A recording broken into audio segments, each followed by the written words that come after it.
Now, for the manual method of washing your stamped concrete surfaces, you can use a detergent, a clean brush, a light brush, light bristled brush, not the brush that has short bristles, the brush with long bristles, something like this.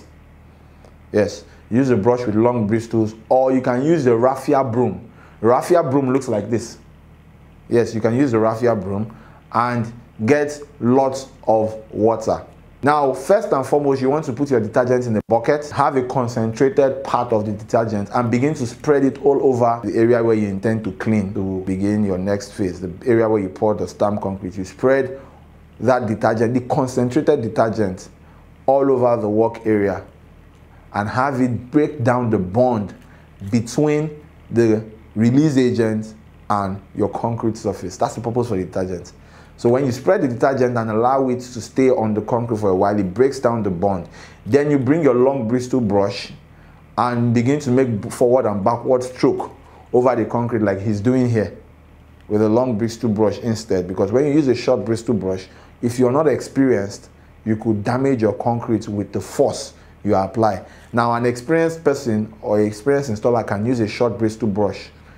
But because you're just learning, I would advise you to start with a long bristle brush. This way, even if you overcompensate and put too much stress on the concrete, you can't damage it. Or with the raffia broom for cleaning manually. Now, at the point you are done with cleaning and spreading your concrete and your detergent compound all over the concrete area, spread it everywhere, wash it cleanly, and then begin to pour clean water from a water hose or from a bucket, whichever way you want to get water on your work area. Get a lot of water to dilute the detergent completely and sweep it off your work area. That's the manual method of cleaning your concrete. So once you rinse off the detergent that has broken down, it comes off with the release agent. You see it begin to wash off and rinse off. Then it reveals the true color of your stamped concrete. That's the color of the color hardener you used earlier on. So that's it. You've gotten your stamped concrete job